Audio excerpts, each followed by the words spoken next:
اعوذ باللہ من الشیطان الرجیم بسم اللہ الرحمن الرحیم الحمدللہ رب العالمین الصلاۃ والسلام علی اشرف الانبیاء والمرسلین سیدنا و نبینا ابی القاسم محمد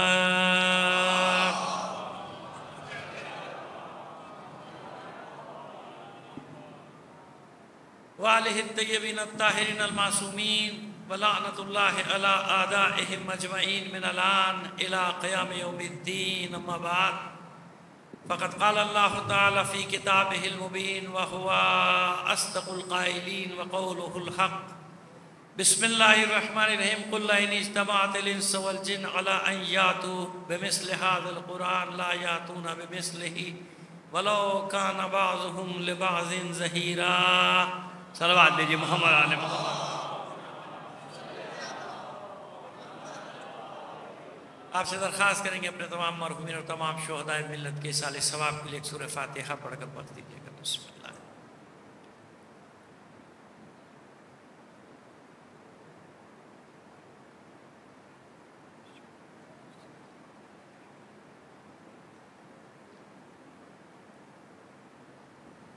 صلوات عنایت فرما دیجیے گا محمد علی محمد۔ اس سے بہتر انداز میں مل کر بلند آواز سے ایک صلوات دے دیجیے گا۔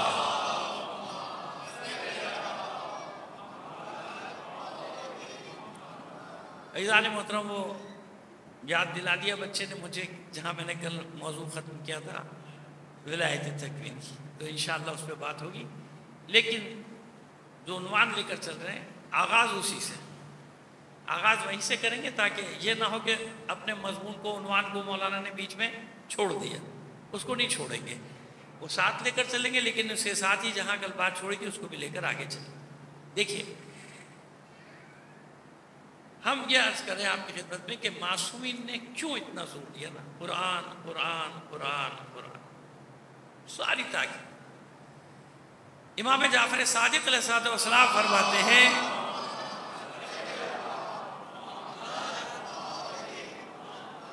جو قرآن پڑھتا ہے تو اللہ اسے ہر چیز سے بے نیاز کر دیتا ہے۔ من قرأ القرآن فہو غنی، جو بھی قرآن کی قرأت کرے گا، قرآن کی قرأت کرے گا، فہو غنی، کیسا غنی؟ لا فقر بعدہ، جس کے بعد کوئی غربت نہیں رہتی۔ معصوم کا فرمان، انسان یقین نہ رکھے وہ اور بات ہے، جس کے پاس قرآن ہے وہ محتاج نہیں ہوتا، وہ کبھی معصوم فرماتے ہیں محتاج نہیں ہوگا۔ الا ما بہی غنن، ہاں جو قرآن سے دوستی نہیں کرے گا وہ ارب پتی ہو، کروڑ پتی ہو، کھرب پتی ہو، وہ فقیر ہی رہے گا، مانگتے ہی رہے گا، بین الاقوامی بھکاری بن جائے گا۔ اب تو سمجھ میں آ گئی بات کہ امیر اور فقیر کسے کہتے ہیں؟ کبھی کسی کے پاس کچھ نہیں ہوتا وہ امیر ہوتا ہے نا، امیر کسی کے پاس سب کچھ ہوتا ہے، دنیا بھر میں اس کو بھکاری کہا جاتا ہے، بلکہ خود بھی کہتا ہے میں بھکاری ہوں۔ اتنا بھی سچا نہیں ہونا چاہیے آدمی کو۔ صلوات بھیجیے محمد آل محمد پر۔ اب سمجھ میں آئے معصوم کہ فرمان کا مطلب کیا ہے؟ من قرأ القرآن فہو غنی، قرآن کبھی محتاج نہیں ہونے دیتا، جو بھی قرآن سے دوستی کرے گا۔ اور کیسا غنی بنا دے گا؟ غنی یعنی بے نیاز ہونا، بے نیاز، کسی کا محتاج نہیں۔ اور اللہ کی صفات میں صرف اللہ کے ناموں میں سے بھی ایک نام ہے۔ اچھا، اور دوسری چیز کیا کہی؟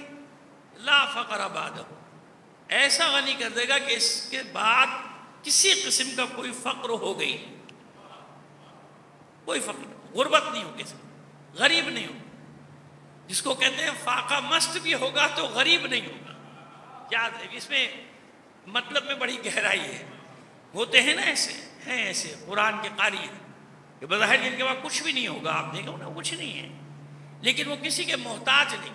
کیا مطلب محتاج ہے؟ کسی چیز سے خوف نہیں کھاتے، کسی چیز سے ڈرتے نہیں، نہ سرمایہ دار کے روب میں آتے ہیں، نہ کارخانے دار کے روب میں آتے ہیں، نہ جاگیردار کے روب میں آتے ہیں، نہ وڈیروں کے روب میں آتے ہیں، نہ وزیروں کے روب میں آتے ہیں، نہ مشیروں کے روب میں آتے ہیں۔ کیوں؟ جانتے ہیں کہ یہ سب رہ جانے والی چیزیں ہیں۔ قرآن سے دوستی انہیں بتاتی ہے کسی سے ڈرنا نہیں ہے، کسی سے خوف نہیں کھانا، اور کروڑوں ہیں، اربوں ہیں لوگوں کے پاس، سب سے ڈرتے ہیں، مشیر سے ڈرتے ہیں، سرمایہ دار سے ڈرتے ہیں، جاگیردار سے ڈرتے ہیں، وڈیرے سے ڈرتے ہیں، وزیر سے ڈرتے ہیں، حکومت سے ڈرتے ہیں. جبھی تو حکومت جوتے مار مار کے جو کہلانا چاہتی ہے کہلا لیتی ہے نا. سب کچھ ہے نا ان کے پاس، لیکن حکومت جانتی کہ کچھ لوگ ایسے ہوتے ہیں کہ ان کو کچھ بھی کر لو، ان کو ہڈیاں سرما بنا دو ان کی، مگر وہ ہماری بات ماننے والے ہیں نہیں. سمجھ میں آ گیا؟ یہ مطلب ہے اس کا. صلوات بھیجیے محمد آل محمد پر. اب آئیے پھر نہج البلاغہ کی طرف آپ کو لے کر آتے ہیں. فرماتے ہیں مولا وَإِنَّهُ سَيَأْتِي عَلَيْكُم مِّن بَعْدِي زَمَانٌ، میرے بعد ان قریب تم پر ایک زمانہ آنے والا ہے. میرے بعد تم پر ایک زمانہ آنے والا ہے. اس زمانے میں کیا ہوگا؟ اس زمانے میں حالت یہ ہو جائے گی لَيْسَ شَيْءٌ أَخْفَى مِنَ الْحَقِّ وَلَا أَظْهَرَ مِنَ الْبَاطِلِ. وہ زمانہ ایسا ہوگا کہ حق سے زیادہ کوئی پوشیدہ چیز نہیں ہوگی، باطل سے زیادہ کوئی نمایاں نہیں ہوگا. یعنی حق کو چھپایا جائے گا، دبایا جائے گا، مٹانے کی کوشش کی جائے گی. وَلَا أَخْفَى مِنَ الْحَقِّ. اس زمانے میں کوئی بھی چیز حق سے زیادہ مخفی نہیں ہوگی، چھپائیں گے حق کو لوگ. وَلَا أَظْهَرَ مِنَ الْبَاطِلِ. اور باطل سے زیادہ کوئی چیز نمایاں نہیں ہوگی. ہر طرف باطل ہی باطل ہوگا اور لوگ باطل پہ فخر بھی کریں گے اور جھوٹ باندھیں گے. کس پر؟ اللہ پر اور اس کے رسول پر جھوٹ باندھیں گے. کتاب کو جیسے پڑھنے کا حق ہے، اذا تلیا حق تلاوت ہی، جیسے کہ اس کو تلاوت کرنا چاہیے ویسے وہ تلاوت نہیں کی جائے گی. اور اگر ویسے تلاوت کی جائے تو لوگوں کو پسند، لوگوں کے نزدیک سب سے بری بات کب ہوگی؟ جب قرآن کو ویسے پڑھا جائے جیسے پڑھنے کا حق ہے. اور سب سے اچھا اور مقبول اس وقت ہوگا قرآن کے نزدیک جب آیات کو اس کے موضع سے، اس کے محل سے ہٹا کر پڑھا جائے. یعنی اللہ کچھ کہہ رہا ہے، مطلب لوگوں کو کچھ بتا دیا جائے. ٹھیک ہے نا؟ یہ آئے گا. اس کی یہ اپنے کل کے لیے زندگی نہیں تو ابھی تمہید باتیں، اس میں بڑی تفصیلی باتیں ہیں کہ آج کے زمانے میں کیا کیا کیا کیا ہو رہا ہے اور قرآن کے ساتھ کیا کریں گے لوگ اور اہل بیت کے ساتھ کیا کریں گے. یہ سب آ جائے. یہ میں نے تاکہ میں اپنے جو میں نے عنوان قرار دیا ہے اس سے الگ نہ ہو جاؤں، اس لیے میں نے یاد تمہید باندھ دی. لیکن کل جو بات جہاں چھوڑی تھی نا وہ تشنگی تھی. تشنگی تھی نا. ولایت تکوینی کا میں نے لفظ استعمال کر لیا تھا.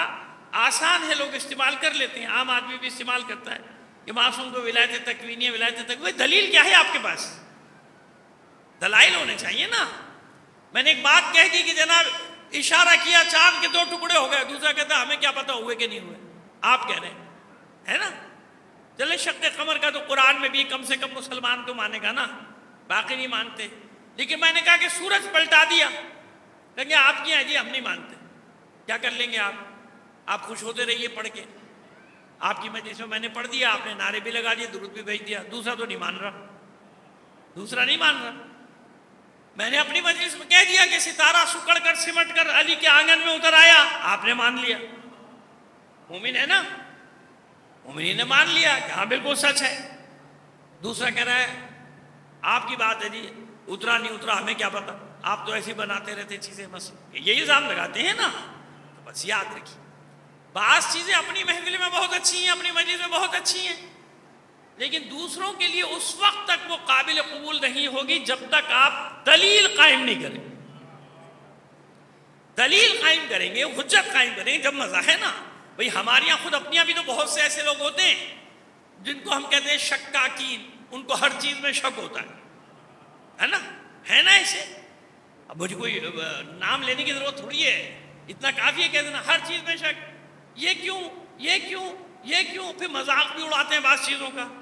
اور بعض اوقات مذاق اڑاتے اڑاتے یہ اتنا آگے بڑھ جاتے ہیں کہ شاعر اللہ کا مذاق اڑانا شروع کر دیتے ہیں. بعض اوقات یہ اتنا آگے بڑھ جاتے ہیں بد تہذیبی میں، بد کلامی میں، کہ یہ معاذ اللہ عزاداری پہ اٹیک کرنا شروع کر دیتے ہیں، مراسم پر اٹیک کرنا شروع کر دیتے ہیں نا. ایسے آپ کے سامنے میں خدا نہ کرے کسی ایک طرف نہیں کہہ رہا، معاشرے کی بات کر رہا ہوں. ہے نا ایسے جو اپنے آپ کو روشن خیال کہتے ہیں، لبرل کہتے ہیں، یا بہت زیادہ توحید پرست کہتے ہیں. تو وہاں یہ سب چیزیں ہیں کہ نہیں ہیں؟ دلیل ہونا چاہیے نا، ایسی دلیل جو ہمیں، ایک صلوات بھیج دیجیے محمد آل محمد پر، ایسی دلیل جو ایک طرف ہمارے یقین میں اضافے کا باعث بنے، دوسری طرف دوسروں کے لیے حجت، مانے یا نہ مانے۔ بنی نجران نے اسلام قبول کیا؟ نہیں کیا نا، کیوں؟ بھائی ان کے مسائل تھے اپنے، کہ اپنے معاشرتی نظام ہوتے ہیں، معاشرتی سسٹم ہوتے ہیں، معلوم ہے کہ اگر چھوڑ دیا تو بائیکاٹ ہو جائے گا، پراپرٹیز ہیں وہاں پہ، ہماری جائیدادیں، ہمارے گھر ہیں، سب لوٹ جائیں گے، سب چھن جائیں گے، سمجھ میں آ رہا ہے نا؟ تو آج بھی ایسا ہوتا ہے کہ بہت سارے لوگوں پر حجت قائم ہو جاتی ہے، وہ جانتے ہیں کہ سچ کیا ہے، لیکن جس سماجی اور معاشرتی مسائل میں، برادری سسٹم میں، خاندانی سسٹم میں یا خانقاہی سسٹم میں وہ پھنسے ہوئے ہوتے ہیں، جس سے ان کی لاکھوں کروڑوں اربوں کی آمدنیاں ہو رہی ہوتی ہیں، وہ چھوڑ نہیں سکتے۔ سمجھ گیا نا؟ وہ پیروں کی زنجیر بن جاتا ہے۔ میں نے بہت ساری اطراف میں اشارہ کیا ہے، پہنچنے والے پہنچ سکتے ہیں کہ میں کیا کہہ رہا ہوں، ہے نا؟ خانقاہی سسٹم سے آپ سمجھ لیجئے کہ میں نے کیا کہا ہے۔ سب جانتے ہیں کہ حق کیا ہے، لیکن جانتے ہیں کہ اگر یہ بھائی اگر ادھر چلے گئے تو یہ گیا، گدی گئی، سجادہ نشینی گئی، پیری گئی، مریدی گئی، تو میں گدی نشینوں کو ہمیشہ کہتا ہوں گدی نشین۔ یہ لوگوں کی گدیوں پر بیٹھے ہوئے ہوتے ہیں، ان کے بڑے بوڑھے بزرگ جو گزرے یقیناً وہ اللہ والے تھے، اولیاء اللہ میں سے تھے، ان کا شمار بڑے بڑے لوگوں تھے، لیکن اب جو بیٹھے ہیں وہ کیا ہیں؟ وہ دولت پر سانپ بن کے جیسے نہیں بیٹھتے، لوگوں کی گردنوں پہ حکومت کر رہے ہیں، گدی نشین۔ کیا ہے؟ ایک شہر ہے یہاں پہ پیروں مریدوں کا بہت بڑا، وہاں بہت سارے بیٹھے ہوئے تھے، میں نے وہیں پر یہ پڑھ دیا، یقین جانیے اس کے بعد سے آج تک مجھے نہیں بلایا، میں بڑا خوش ہو گیا، الحمدللہ میری جان چھٹی۔ ہم پڑھوا رہے ہیں، ہمارے خلاف ہی پڑھے جا رہا ہے، گدی نشین کہے جا رہا ہے، گدی نشین کہے جا رہا ہے۔ لوگ بھی سناٹے میں، نہ کوئی درود بھیج رہا تھا، نہ کوئی سلام بھیج رہا تھا، کیونکہ ان کے یہ ایک گدی نشین ادھر بیٹھا تھا، دوسرا گدی نشین ادھر بیٹھا تھا، ان کا بھی مروا دیا، مولوی مامی بھی مروا کے جائے گا، یہ کیا کرے؟ سمجھ گئے نا؟ تو جرأت چاہیے نا، انسان کو بات کرنے کے لیے بھی جرأت چاہیے، اسی جگہ پہ کہا جاتا ہے۔ اب میں بتا دوں کہ میں نے کیوں کہا۔ ایسے موقع پہ مجھے اپنے جد اعلیٰ یاد آتے، معذرت کے ساتھ پدرم سلطان بود والا میں انسان نہیں ہوں، اس کی مذمت کی گئی ہے کہ انسان خواہ میں اپنے آپ کو میں فلانا ہوں، میں فلاں کا بیٹا، فلاں کا پوتا، یہ چیزیں اچھی نہیں ہیں، لیکن بعض مقامات ایسے ہیں جہاں معصومین نے سکھایا کہ نہیں سکھایا؟ کتنے مقامات ایسے ہیں کہ جہاں پہ معصومین نے بھر طریقے سے اپنا تعارف کرایا، میں فلاں ابن فلاں۔ امام سجاد کا تعارف یاد ہے نا؟ یاد ہے نا؟ کون ہوں میں؟ جانتا نہیں ہے میں کون ہوں؟ انا ابن محمد المصطفیٰ، انا ابن علی المرتضیٰ، انا ابن فاطمہ، انا ابن الحسن، انا ابن الحسین، انا ابن الصفا والمروہ، انا ابن الحل والحرام۔ صلوات بھیجئے محمد آل محمد، ہے نا؟ بعض جگہ ہے نا؟ چلیے اور آسان کر دوں، لیکن مقام ہے، مقام جہاں ظالموں کو للکارنا ہوتا ہے نا، وہاں کی بات۔ دو مقام بتا دیتے ہیں آپ کو، یہ چلیے یہ کام بھی مکمل ہو جائے گا تاکہ آپ کے ذہن میں کوئی پھانس چبھی نہ رہ جائے۔ مولا عارفان، نہیں فخر کیا اپنے اوپر؟ کیا کہ نہیں کیا اپنے شجرے پہ فخر؟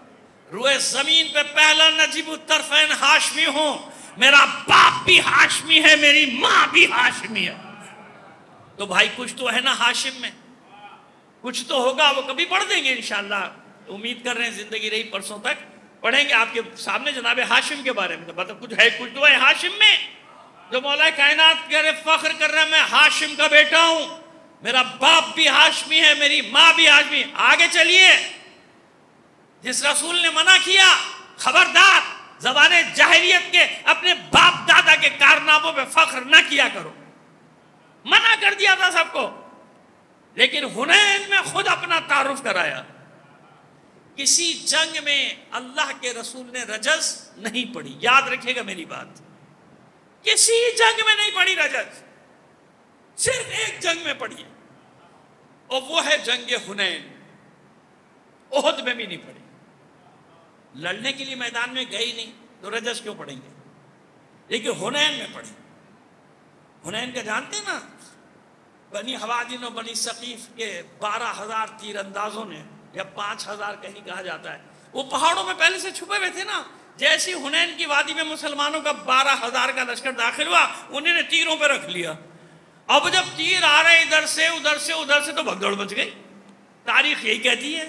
تو پھر بڑی عزت سے مدبرین کا ترجمہ کیا کروں میں قرآن مجید میں، جو تشریف لے گئے. کیا لے گئے؟ بقول ہمارے وہ بیچارہ مظلوم علامہ یاسین قادری آج تک کہہ رہا ہے، انہی سے پوچھا کہ بتاؤ میں کہوں کیا، تم ہی بتا دو میں کیا کہوں. جو میدان جنگ چھوڑ کے گئے ان کے لیے میں کیا لفظ استعمال کروں گا؟ ادب سے بات کروں گا. ادب سے ہی تو کہہ رہا ہوں تشریف لے گئے، اور کہاں سے لے کر آؤں لفظ اچھے. تو خیر جناب، یہ ہوا کہ تشریف لے گئے ہزاروں.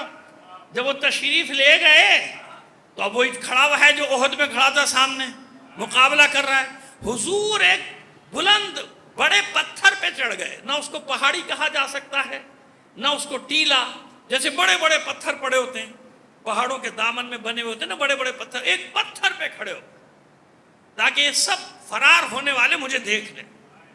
اور وادی ہے، میری آواز بھی گونجے. پھر رسول کی آواز ہے، ویسے ہی اللہ ہر کان تک پہنچا رہا ہے.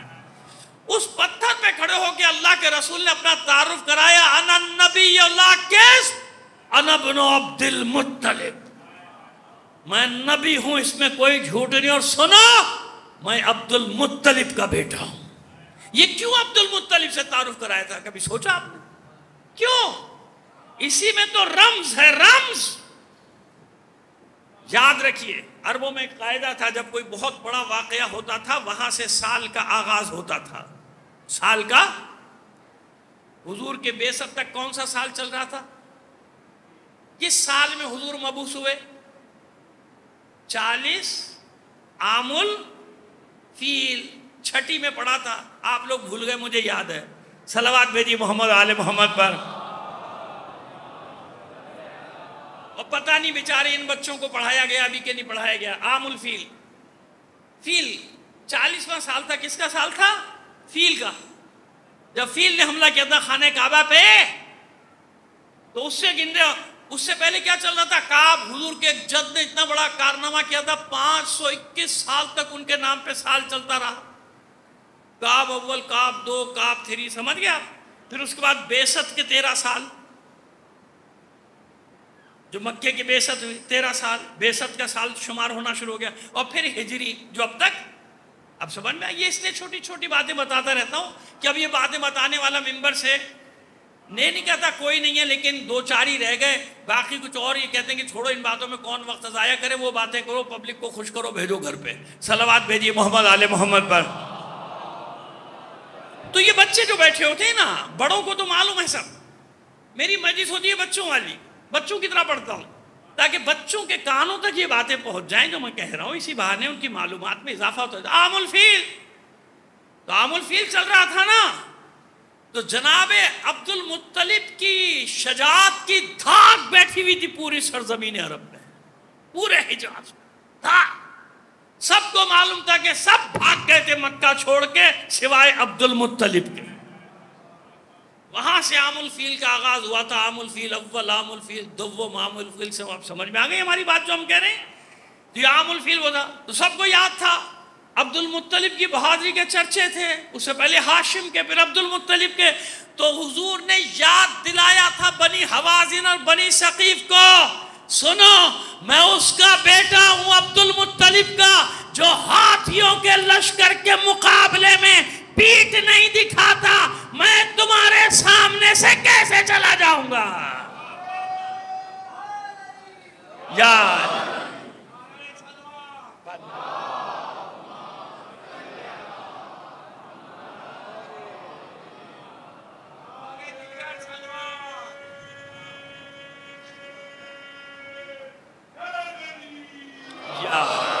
جزاک اللہ. اچھا ایک گزارش اب کریں گے کہ تھوڑا تھوڑا سا آگے سے ہٹائیے. دیکھیے مومنین ذرا سا آرام سے آتے ہیں، جب میں بیٹھ جاتا ہوں پھر آتے ہیں. پیچھے بیٹھنے زمین پہ مجھے اچھا نہیں لگ رہا. تھوڑا تھوڑا سا آگے سے ہٹائیں گے. جوان آگے آ جاؤ بیٹا، بچے. اور جو بچے دیوار سے ٹیک لگا کے بیٹھے ہو نا بیٹا، میں ان سب سے ناراض ہوں. جوانی میں یہ عالم ہے تمہارا، پیٹ لگا کے بیٹھے ہوئے ہو. خدا کے بندے کو بزرگ بیٹھے تو کوئی بات بھی سمجھ میں آتی ہے. کیا جوانی ہے تمہاری؟ کیسے جوان ہو تم؟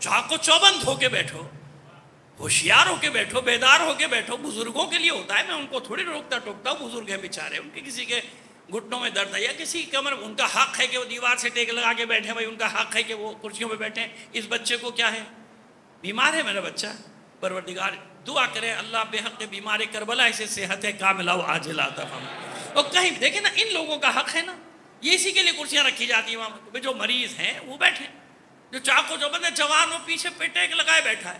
اور ایک جگہ تو میں نے دیکھا پیر پھیلائے جیسے پتہ نہیں, میں نے کہا بھائی اس کو گدا بھی لا دو یہیں سو جائیے.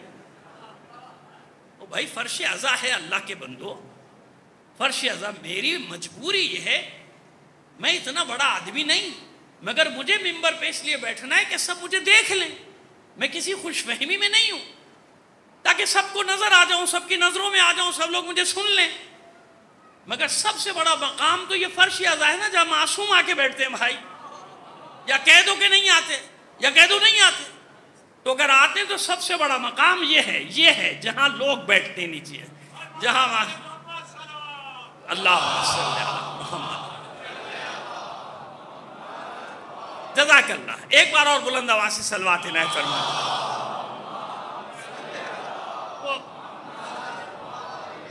ہمارے جد اعلیٰ کا واقعہ ہے, حضرت دلدار علی غفران مآب کا, انہی کی نسبت سے پورا خاندان اجتہاد کہلاتا ہے. آل غفران مآب بھی کہتے ہیں, خاندان اجتہاد بھی کہتے ہیں. میں پھر عرض کر رہا ہوں کہ اپنی میں تو بہت ہی معمولی سا گناہ گار سا ایک چھوٹا سا طالب علم ہوں, لیکن وہ واقعہ انہیں ایسا اثر کیا ہے جب سے میں نے ہوش سنبھالا ہے, پڑھا ہے, تو جب سے وہ چیز میری فطرت میں آ گئی کہ کرنا کیا ہے, کس وقت کیا کرنا ہے. تو جب وہ فارغ ہو کے آئے تھے نجف سے, اور ظاہر مجتہد اور مرجع کے پہلے ہندوستان کے مرجع ہونے کا انہیں شرف حاصل ہوا, پوری تبلیغ کی, پورے ہندوستان میں تشیع کو پھیلایا.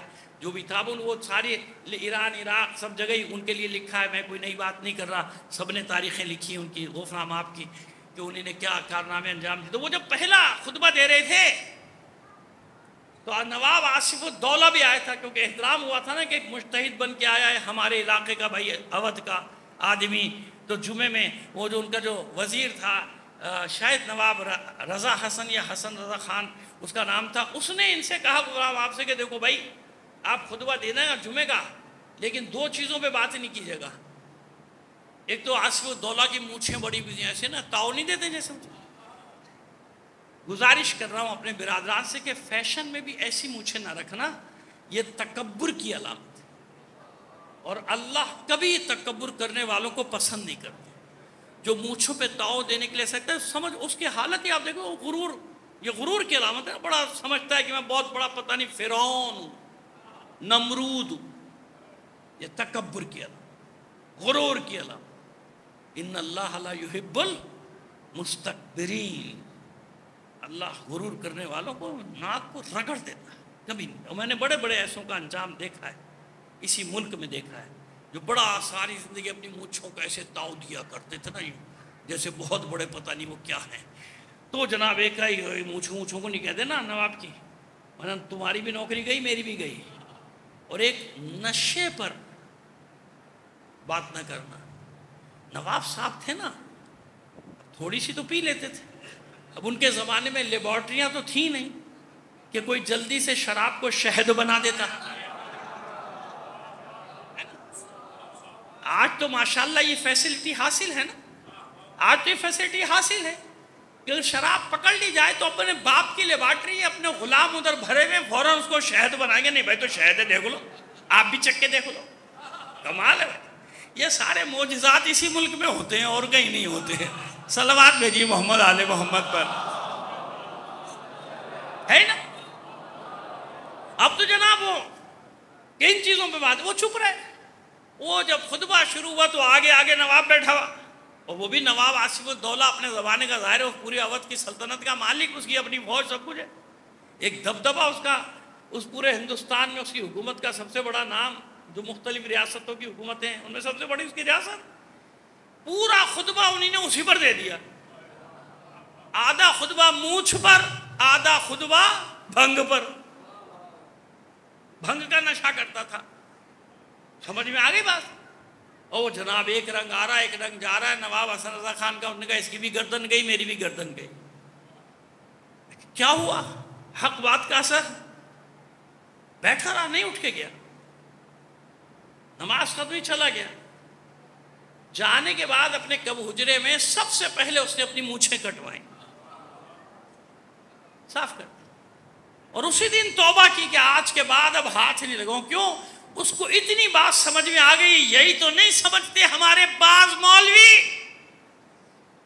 کہ درباری مولویوں کی عزت نہیں ہوتی، جو ہوتی ہے وہ ظاہری ہوتی ہے، جب تک ان کو کام تم سے نکالنا ہے، قبلہ قبلہ قبلہ کر رہے، جیسے زیادہ مال دیا ہوا ہے ہم نے، پلاٹ دیا ہے ہم نے، زمین دی ہے ہم نے، اور نہ معلوم کیا کیا ملتا ہے، جس کی خاطر انسان حق بات کرنے سے رک جاتا ہے، سمجھ میں؟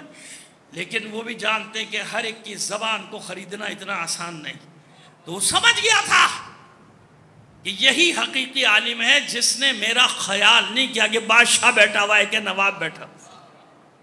اس کے بعد سے نیچے بیٹھتا تھا جب حضرت غفار مآب آتے تھے، تو میں اس کی عرض کر رہا ہوں، آپ سمجھ میں آگئی بات، تاکہ لوگوں کو معلوم بھی ہو جائے، آج کے اس پرآشوب دور میں، اس پرفتن دور میں معلوم ہو جائے کہ بڑا مشکل ہوتا ہے اپنے ضمیر کو بچانا۔ پیرزادہ میں شعر میں بہت کم پڑھتا ہوں مجالس میں، لیکن اچانک ہی پیرزادہ قاسم کا مجھے شعر یاد آ گیا کہ سوچتے ہیں کب تلک ضمیر کو بچائیں گے، یہ سوچتے ہیں کب تلک ضمیر کو بچائیں گے، اگر یوں ہی جیا کیے ضرورتوں کے درمیان۔ یہ ضرورتیں کیا کرتی ہیں؟ انسان کے ضمیر کا سودا کروا دیتی ہے نا، اس لیے صلوات بھیجیے محمد آل محمد پر۔ تو ہم نے بھی وہاں جیسے ہی پتہ چلا کہ سارے گدی نشین بیٹھے ہیں، تو ہماری بھی وہ رگ پھڑ اٹھی کہ اب یہ بلائیں یا نہ بلائیں، اب بات یہی کرنی ہے جو ان کو ناپسند آ جائے، اور ان کو ناپسند آئی الحمدللہ، ہم مطمئن ہو گئے کہ ہم نے وہی بات کی جو ان کو ناپسند آئی۔ ٹھیک ہے، اب بات کو لے کر آگے چلتے ہیں۔ اتنی بات معلوم ہو گئی، حق بات جدھر کے لیے دلیل جب تک نہیں ہو، ہم دلیل پہ بات کریں، ہم واپس آ گئے کہ جب تک دلیل قائم نہیں ہوگی دوسرے کو کیسے مطمئن کریں۔ تو آئیے ولایت تکوینی پہ سادے الفاظ میں، بہت زیادہ آپ کو نہیں لے کے جائیں گے، علم کلام کی بحث میں نہیں جائیں گے، بچے بیٹھے ہیں، جوان بیٹھے ہیں، میں مجلس کے ماحول کو پیش نظر رکھتے ہوئے، حالات کو پیش نظر رکھتے ہوئے انتہائی آسان الفاظ میں آپ کے سامنے پیش کروں گا۔ دیکھیے قرآن مجید میں ولی کا لفظ کتنے معنی میں ہے؟ اچھے معنی میں بھی ہے، برے معنی میں بھی ہے، اچھے معنی میں بھی ہے اور برے معنی۔ آیت الکرسی سب کو یاد ہے، ہر مومن کو یاد ہے کہ نہیں یاد ہے؟ اس میں ایک آخری حصہ کیا تھا؟ اللہ ولی الذین آمنوا یخرجہم من الظلمات الی النور والذین کفروا اولیاؤہم الطاغوت۔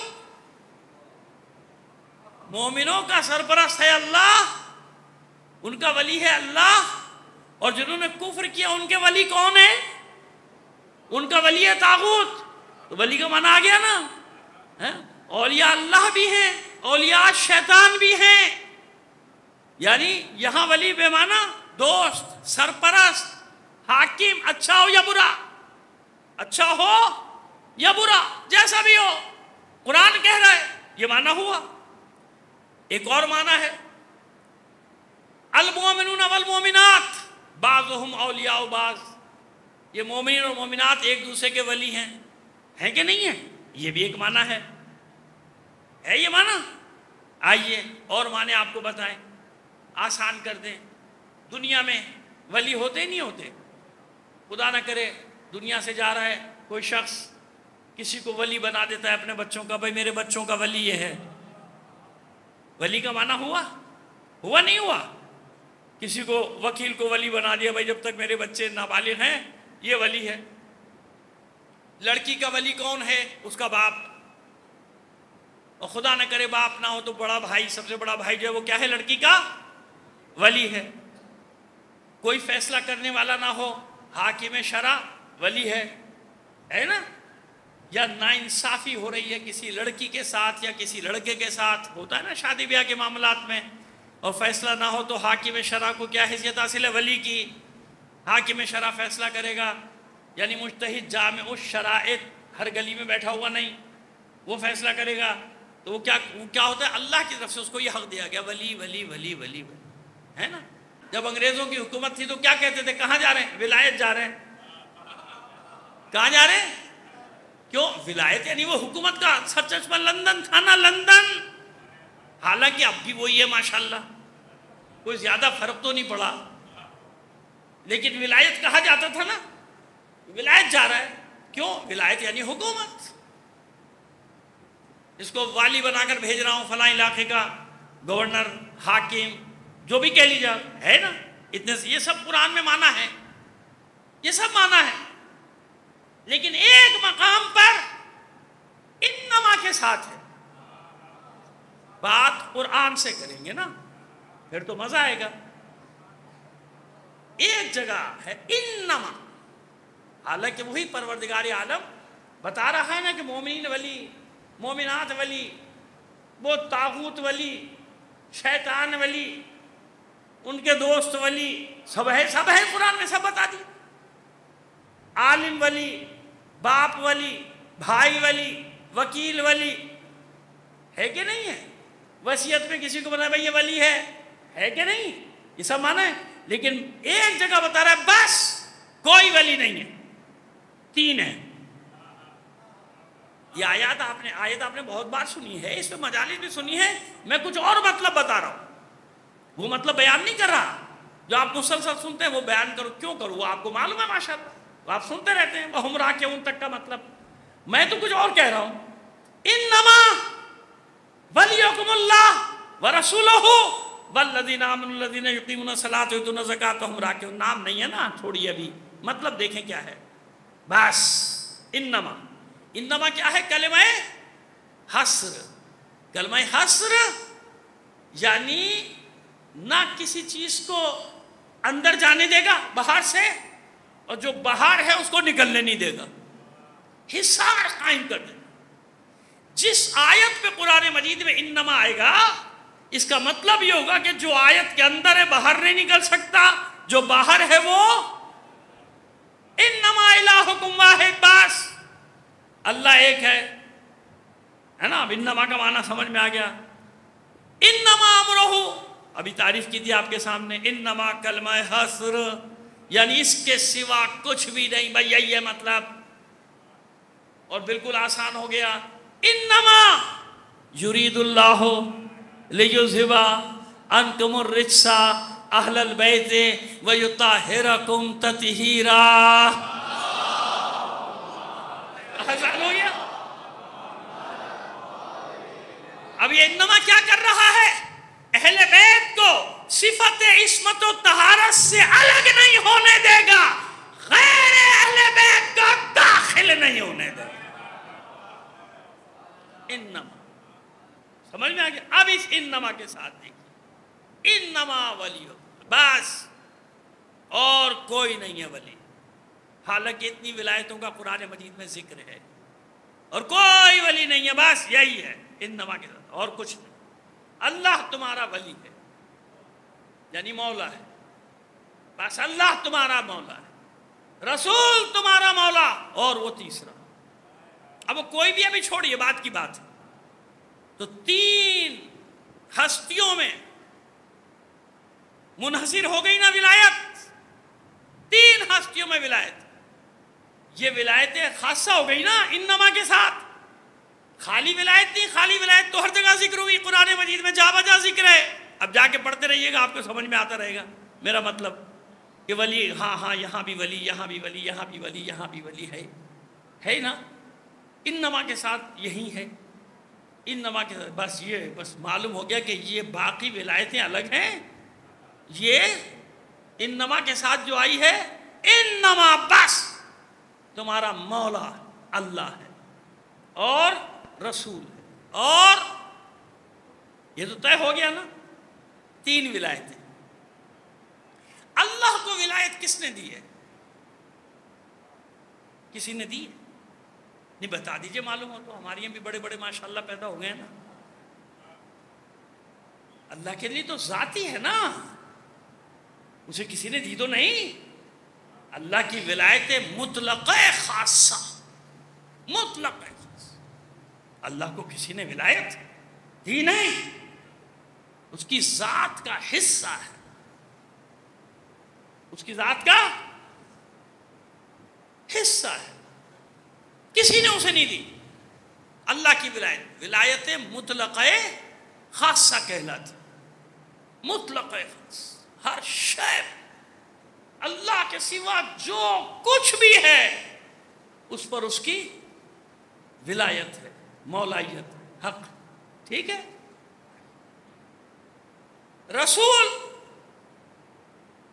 رسول کو کس نے دی ولایت؟ بالکل عقلی انداز میں مسئلے کو حل کریں گے۔ رسول کو کس نے دی ولایت؟ رسول خود تو نہیں بنے یا خود بن گئے؟ اللہ نے دی نا۔ فرق سمجھ میں آ گیا؟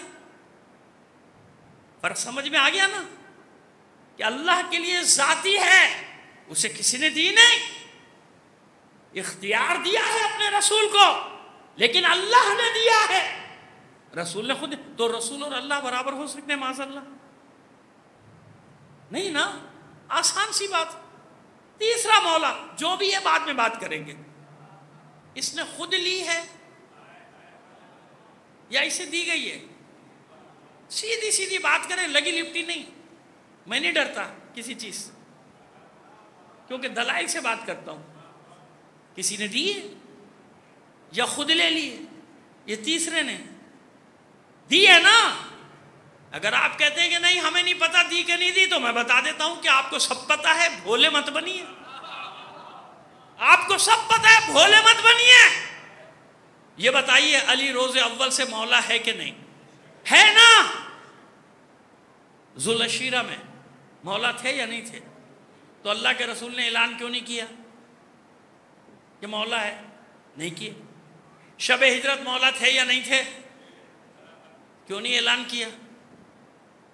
بدر میں مولا تھے یا نہیں تھے؟ کر دیتے اعلان، نہیں کیا۔ احد میں ذوالفقار نازل ہو گئی، کر دیتے اعلان، کیا؟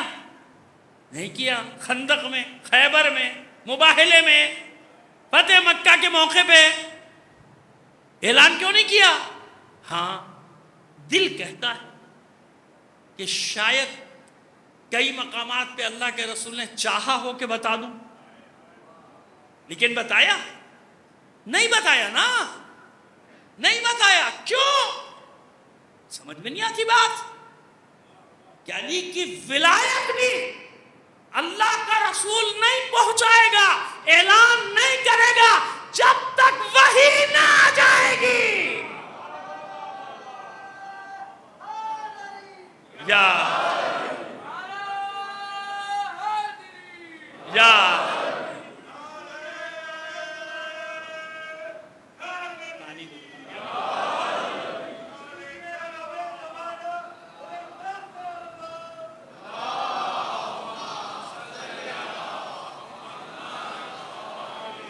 یا ایھا الرسول بلغ، اب پہنچاؤ، اب پہنچاؤ۔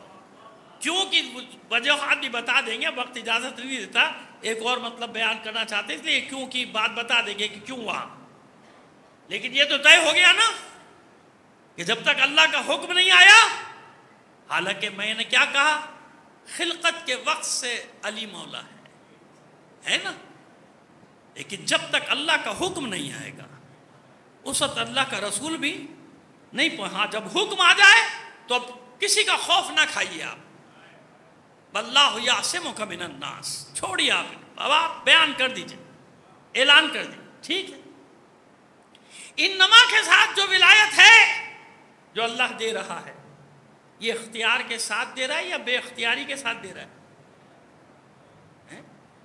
آئیے اسی سورہ بقرہ میں وَمِنَ النَّاسِ مَن يَشْرِي نَفْسَهُ ابْتِغَاءَ مَرْضَاتِ اللَّهِ، لوگوں میں کچھ لوگ ایسے کہ جنہوں نے اپنے نفسوں کا سودا کر لیا، اپنے نفس کو بیچ دیا اللہ کی مرضیاں۔ شک نہ کیجیے گا اس بات میں، نص قرآنی ہے۔ تو بھائی کون ہیں وہ لوگ جن کے پاس اللہ کی مرضی ہے؟ کل ہم نے کیا بات بتائی تھی؟ ارادہ ربی۔ آج کیا بات آ گئی؟ مرضی رب ہے۔ قدر مشترک ہے یا نہیں؟ دونوں میں مشترک معنوی ہے کہ نہیں؟ ارادہ ربی، مرضی ربی، دونوں قرآن میں موجود، دونوں ہے نا۔ وَمِنَ النَّاسِ مَن يَشْرِي نَفْسَهُ ابْتِغَاءَ مَرْضَاتِ اللَّهِ، لوگوں میں کچھ ہے، سب نہیں، کچھ ہے جنہوں نے اپنے نفسوں کا سودا کیا، باقاعدہ سودا ہوا بھائی، تجارت ہوئی ہے، ادھر سے کچھ بیچا گیا، ادھر سے خریدا گیا، اور پھر معاوضہ بھی دیا گیا۔ آیت یہ کہہ رہی، شرع کا صیغہ ہے، تجارت کا صیغہ ہے۔ وَمِنَ النَّاسِ مَن يَشْرِي نَفْسَهُ ابْتِغَاءَ مَرْضَاتِ اللَّهِ، بیچ دی، مرضیہ لے لی اللہ، مرضی رب آ گئی۔ تو کون ہے یہ لوگ جن کے پاس مرضی رب ہے؟ کون ہے جن کے پاس یہ ارادہ ربی ہے؟ کون ہے جو یہ تیسرا مولا؟ اللہ نے کتاب نازل کی، لا رطب ولا یابس الا فی کتاب مبین، ہر خشک و تر اولین و آخرین کا علم اس قرآن میں ہے یا نہیں؟ ہے کہ نہیں؟ جب ہر شے کا علم ہے تو یہ کیسے ہو سکتا ہے کہ رسول پر کتاب نازل کر دے اور اسے ہر شے کا علم نہ دے؟ شے کا علم ہے، اب بتا بھی دیں گے کہ آگے زمانوں کی خبریں کیوں دیتے تھے علی، کیونکہ قرآن قرآن قرآن، لوگ گمراہ نہ ہو جائیں اس لیے اللہ کا رسول قدم قدم پر کہتا رہا علی مع القرآن والقرآن مع علی۔ اے اللہ، بہت سارے لوگ ہیں جن کے لیے دعائیں ہوئی تھیں، کہتے ہیں، بتاتے ہیں کہ یا اللہ، جیسے وہ اللہ کا رسول سب کے لیے دعا کرتا تھا، بھائی ان کو مسلمان کر دے، ساروں کو ان کو مومن بنا دے، کرتے تھے نا، خوشی کی بات ہے، اعزاز کی بات ہے۔ تو جاؤ دیکھو نا فرق کیا ہے دوسروں میں اور علی میں۔ امام نسائی سے پڑھ رہا ہوں، امام نسائی نے لکھا ہے، کسی شیعہ نے نہیں لکھا۔ اس حدیث کو، اس روایت کو جو میں پڑھ رہا ہوں کہ اللہ کے رسول نے علی کے لیے ایسے دعا کی تھی، اے اللہ حق کو ادھر ادھر موڑ دے جدھر جدھر یہ علی مڑ جائے۔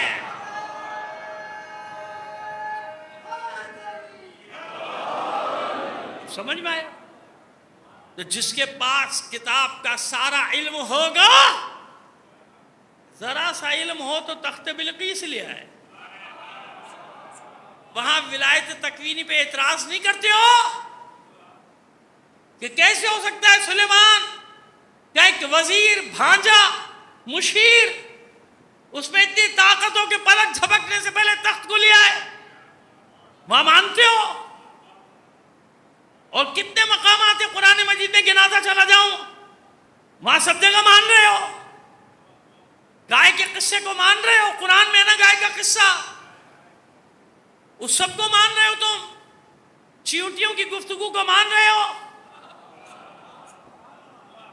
ہدہد کی گفتگو کو مان رہے ہو۔ جہاں علی کی ولایت کا نام آیا وہاں سلیمان، جناب سلیمان کی حکومت سے مثالیں اسی لیے دی گئیں کہ سلیمان محمد عربی نہیں ہے، سلیمان وہ ہے جسے محمد عربی کا بھی کلمہ پڑھنا ہے تو اس کا جو وسیع ہے آصف برقیہ، اس کے وسیع میں اتنی طاقت ہے کہ پلک جھپکنے سے پہلے یہ کیا ہے؟ یہ ولایت تکوینی نہیں تو اور کیا ہے کہ مشرق کی چیز کو پلک جھپکتے میں مغرب میں لے آئے۔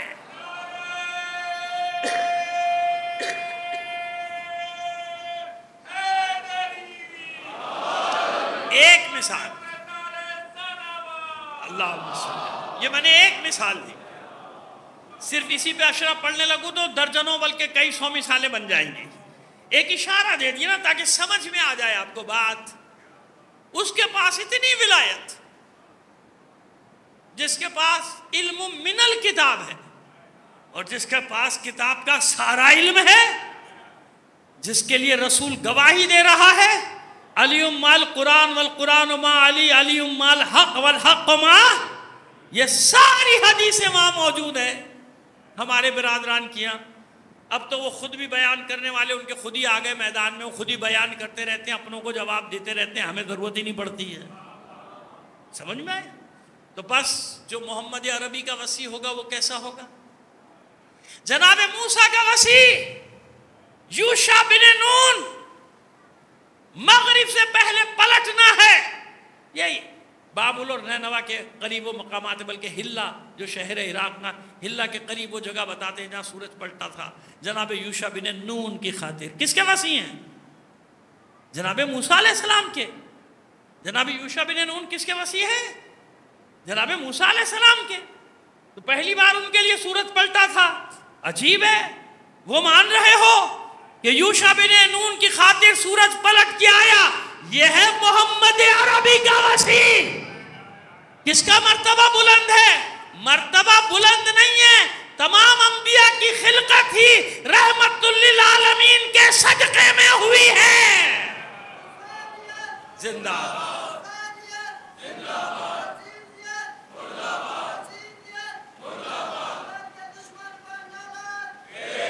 یہ ہے.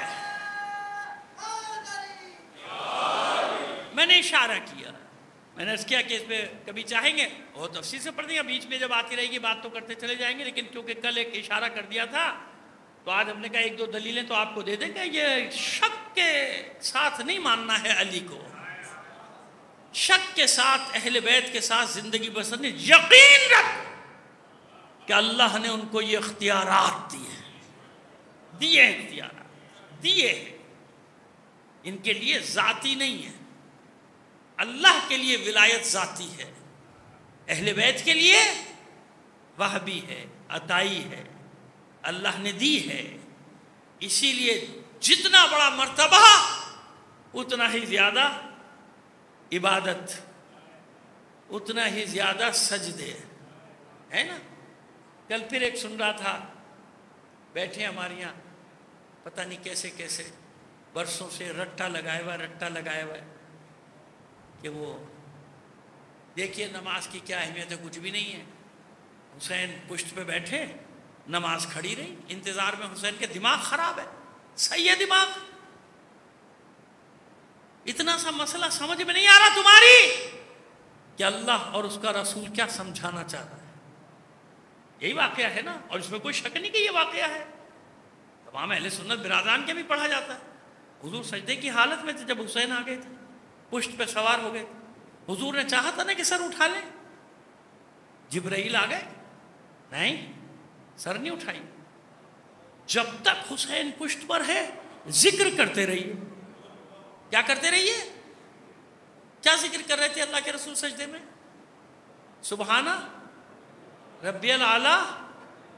عام طور پہ کتنی بار پڑھا جاتا ہے یہ سجدے میں؟ 3 مرتبہ. کتنی بار پڑھا؟ 70 بار. یہ ہمارے برادران کے بھی یہی ہے کہ جو ذکر 3 بار پڑھتے تھے اللہ کے رسول، وہ کتنی بار پڑھا؟ 70 بار. جب تک حسین اتر نہیں گئے تسبیح ہوتی رہی. سبحان ربی العلیٰ و بحمدہ، سبحان ربی العلیٰ و بحمدہ.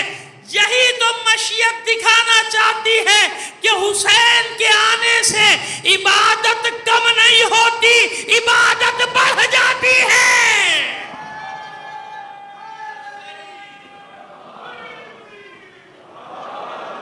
سمجھ میں آیا؟ اگر ذکر توڑ دیتے رسول تو تمہاری بات صحیح ہوتی. اللہ کے رسول نے ذکر کو توڑا نہیں، بڑھا دیا کہ سجدے طویل کرنے والی ہستی کا نام ہے حسین. سجدے طویل کرنے والی ہستی کا نام ہے حسین. کیوں؟ کیونکہ وہ آخری سجدہ قیامت تک کے سجدوں کو بچائے گا. پھر ایک گزارش کر رہا ہوں اپنے بچوں سے، جوانوں سے، یہ جو میں نے آخری لفظ کہا ہے مجھے یاد دلا دینا، اس میں بڑا مطلب ہے آپ کے لیے. یا آخری سجدہ قیامت تک کے سجدوں کو بچائے گا. مجھے بس اتنا سا اشارہ دے دیجیے گا کہ آپ نے حسین کے آخری سجدے کا ذکر کیا تھا، تاکہ مجھے یاد آ جائے. کیونکہ میں نے کہا نا مختلف جگہ پروگرام کرتا ہوں پھر بھول جاتا ہوں، نہیں یاد رہتا کہ ایک دن پہلے کیا پڑھا تھا میں نے. آئیے، اختیار کتنا اختیار ہے. پیاسے رہ سکتے ہیں حسین کے بچے؟ اسماعیل نے ایڑیاں رگڑی تھی، زمزم جاری ہو گیا تھا. یہ محمد عربی کا بیٹا ہے، یہ فاطمہ زہرا کا بیٹا ہے، یہ علی کا بیٹا ہے، یہ ٹھوکر مارے چشمہ جاری نہیں ہو سکتے؟ اسی لیے کیوں کائنات میں سب سے زیادہ اختیار انہیں دیا اللہ، یہ دکھانے کے لیے کہ تمام اختیارات کے باوجود جب وقت آئے گا تو ان کا امتحان بھی دیکھنا، ان کا صبر بھی دیکھنا۔ مظاہرے کیے ولایت تکوینی کے، لیکن وہاں جہاں امامت پر سوال آ جاتا تھا وہاں وہ ہیں، کمالات بھی ہیں، کرامات بھی ہیں، معجزے بھی، لیکن اپنے لیے اس امتحان کے میدان میں کسی معصوم نے، نہ رسول نے، نہ علی نے، نہ حسن، نہ حسین، اختیار ہے کہ نہیں؟ اور یہ کیسا معرکہ ہے کربلا کا کہ ہر ایک نے تیاری کی ہے نا؟ خبر تو پہلے سے ہے نا، پہلے سے ہے نا، جناب عبداللہ ابن عباس، جناب ام سلمہ سلام اللہ علیہ، جناب جابر، جناب فضل ابن عباس، یہ سب بتا چکے، خود ان سے حدیث واقعات نقل کہ رسول نے بتایا، رسول نے بتایا، ہمارے برادران کی کتابوں میں۔ آج میں انہیں کیا سے آج کل جب وہ بات موضوع پڑھتا ہوں تو وہیں سے حوالے دیتا ہوں، اپنے نہیں دیتا کہ بھئی یہ تو آپ کے سارے نے لکھا ہوا، یہ سب کچھ ہم نے نہیں لکھا، آپ نے لکھا کہ اللہ کے رسول ذکر کرتے تھے واقعہ کربلا کا، خود بھی روتے تھے، دوسروں کو بھی رلاتے تھے، خود یہ الفاظ۔ یہ حسین، علی کو معلوم ہے نا کہ واقع کربلا کے بعد وقت میں نہ رہوں گا، لہذا تمنا کی کہ ایک بیٹا ہو جو میری نیابت کرے، ہے نا؟ عباس، پرسوں انشاءاللہ زندگی رہی ذکر کریں گے۔ حسن کو معلوم ہے کہ میں بھی نہیں رہوں گا، کئی بیٹے شہید ہوئے کربلا میں، لیکن ایک خاص تمنا قاسم کی صورت میں سامنے آئی۔ ماں فاطمہ کو بھی معلوم ہے کہ میں بھی نہ رہوں، بے شک آپ کربلا آئی ہیں، ساتھ ہے، سب کچھ، لیکن میں ظاہری وجود کی بات کر رہا ہوں نا۔ تو ثانیہ زہرا تصویر فاطمہ بن کر حسین کے ساتھ ساتھ جا رہی ہے، تو اللہ کا رسول وہ بھی تو نہیں ہوگا۔ اب راز سمجھ میں آیا علی اکبر کے شبیہ پیغمبر ہونے کا؟ حسین دنیا کو بتانا چاہتے تھے کہ دیکھو انہی نے شبیہ پیغمبر کا بھی خیال نہیں کیا، یعنی اگر ان کے سامنے اللہ کا رسول ہوتا تو یہ اس پر بھی ایسے ہی وار کرتے جیسے انہی نے میرے علی اکبر پہ وار کی۔ یہ ہے علی اکبر، یہ ہے علی اکبر۔ مدینے میں بزرگ بچوں سے کہتے تھے، جوانوں سے کہتے تھے، بزرگ صحابہ، کہ اگر رسول کی زیارت کا شوق ہے نا، حسین کے اس بیٹے کو دیکھا کرو۔ علی گھر سے باہر نکلتے تھے، جناب ام لیلہ کہتی تھی میرے لال چہرے پہ نقاب ڈال لے، مجھے ڈر ہے میرے چاند کو کسی کی نظر نہ لگ جائے۔ ایک جملہ اور کہوں، جب یہ اسیروں کا واقعہ کربلا تمام ہوا، اسیروں کا قافلہ کوفے کے بازاروں سے گزر رہا تھا، ایک موڑ پہ بہت عورتوں کا ہجوم تھا، تماشا دیکھنے کے لیے جمع تھے نا سارے تماشائی، تو آگے آگے شہداء کے سر تھے۔ اچانک ان عورتوں کی نگاہ پڑی اس نیزے پہ جس پہ علی اکبر کا سر تھا، وہ پیٹ پیٹ کر دہائی دیتی تھی کاش اس جوان کے قتل ہونے سے پہلے اس کی ماں دنیا سے گزر گئی۔ اس کی ماں انہیں کیا معلوم کہ انہیں قیدی بیویوں میں ام لیلہ بھی ہاتھ پسے پشت بندے ہیں، ایک ناقے پر سوار۔ یہ علی اکبر کیا ہے؟ علی اکبر یہ اس وقت سمجھ میں آتا ہے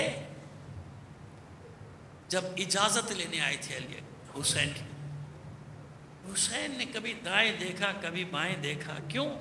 صبح سے علی اکبر جانے کی کوشش کرتے تھے، جب کوشش کرتے تھے کوئی نہ کوئی سامنے آ جاتا تھا، انصار آگے آ جاتے تھے، مولا یہ کیسے ہوگا، ہم ابھی لڑے ہی نہیں، ابھی ہم قتل نہیں ہوئے اور شبیہ پیغمبر میدان میں چلی جائے۔ کبھی اولاد جعفر، کبھی اولاد عقیل، کبھی علی کے بیٹے، کبھی کچھ۔ ایک وقت وہ آیا جب علی اکبر آئے، بابا اب جاؤں میدان میں؟ حسین نے دائیں دیکھا بائیں دیکھا، شاید کوئی آواز آ جائے کہ ابھی علی اکبر نہیں جائے،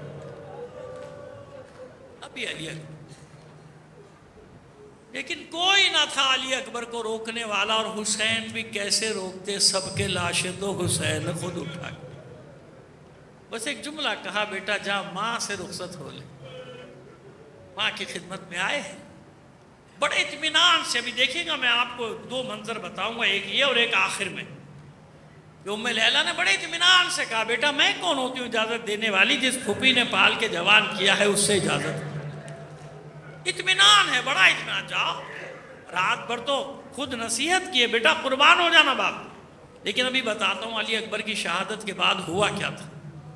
آئے پھوپھی کے خیمے میں، تو معلوم ہے نا کتنا مشکل مرحلہ ہے، اور ہوا بھی ایسے ہی۔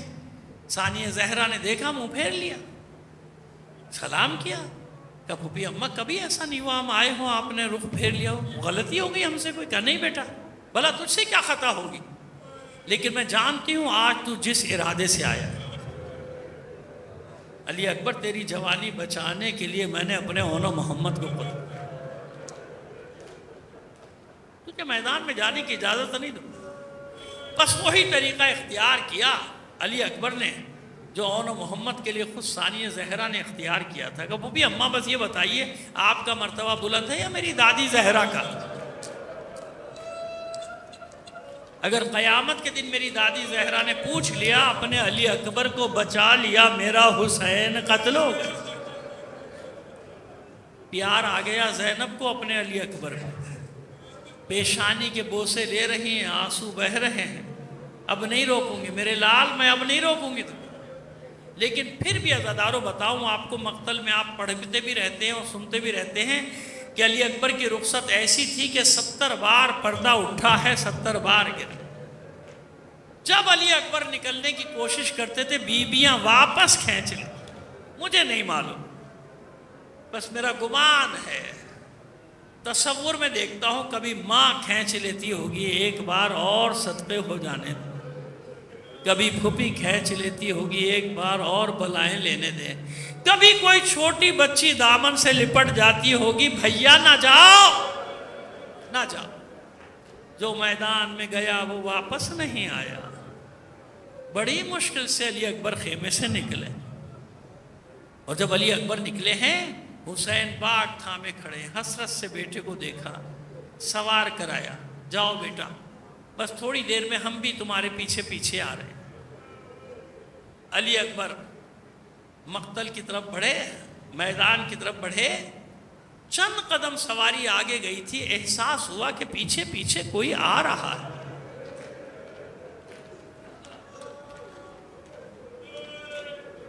اب جو علی اکبر نے مڑ کر دیکھا تو کیا دیکھا، بوڑھا باپ دونوں ہاتھوں سے کمر تھامے پیچھے پیچھے چلے، اتر آئے گھوڑے سے، واپس پڑے، دونوں ہاتھ تھام لیے، بابا آپ مجھے رخصت کر چکے، اگر ایسے میرے پیچھے پیچھے آئیں گے میں کیسے جنگ کروں گا؟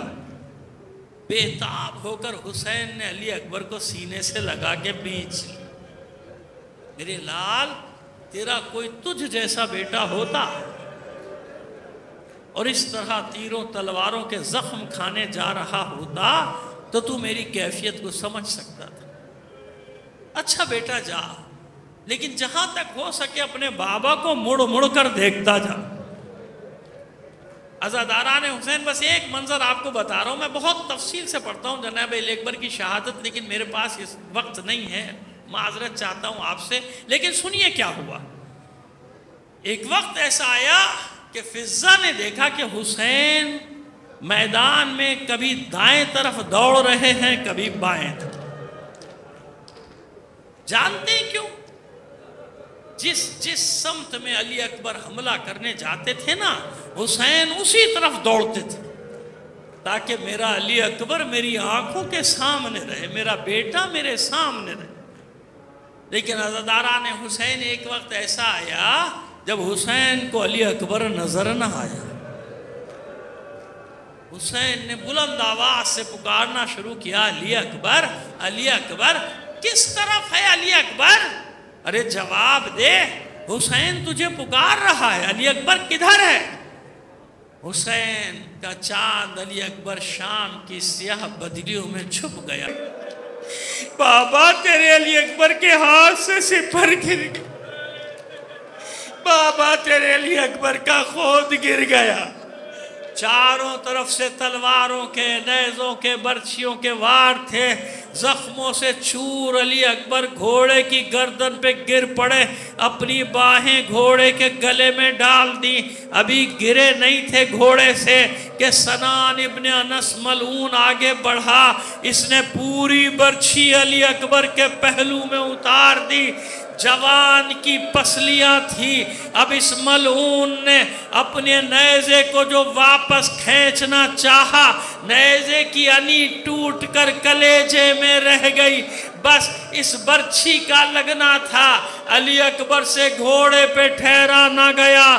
جو کربلا کا شہید گرتا تھا آواز دیتا تھا، یا مولا ادرکنی، اے مولا میری مدد کیجئے۔ علی اکبر دیکھ رہے تھے میرا بابا صبح سے لاشیں اٹھاتے اٹھاتے تھک گیا ہے، مدد کو نہیں پکارا، بس اتنا کہا، یا ابتاہ علیک منی السلام۔ اے بابا، علی اکبر کا آخری سلام، علی اکبر کی آواز حسین کے کانوں سے ٹکرائی، آنکھوں کے سامنے تاریکی چھا گئی، چلا کر کہا، یا بنیا علی الدنیا بعدک العفا، اے میرے لال تیرے بعد زندگانی پر خاک ہو۔ غش کھا کے جلتی ریت پر گر پڑے، طاقت جمع کی، کھڑے ہوئے، پھر گر پڑے۔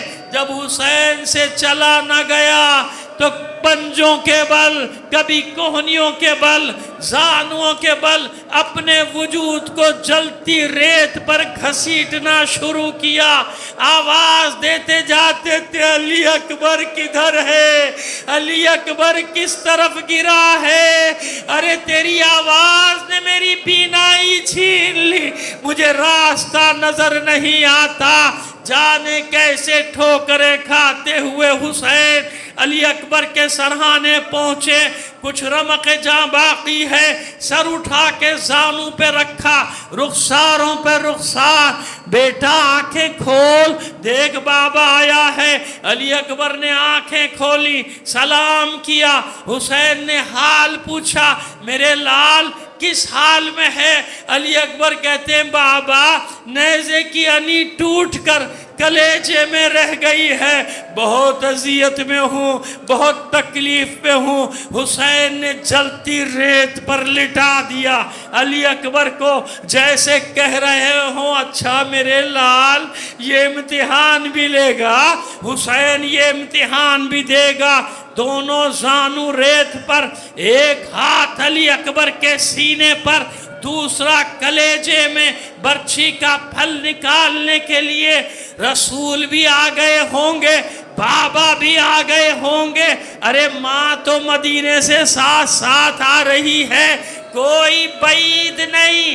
حسین نے بابا کو دیکھ کر کہا ہو، بابا اب بتائیے خیبر کا در اکھاڑنا مشکل ہے یا علی اکبر کے کلیجے سے برچھی کا پھل کھینچنا؟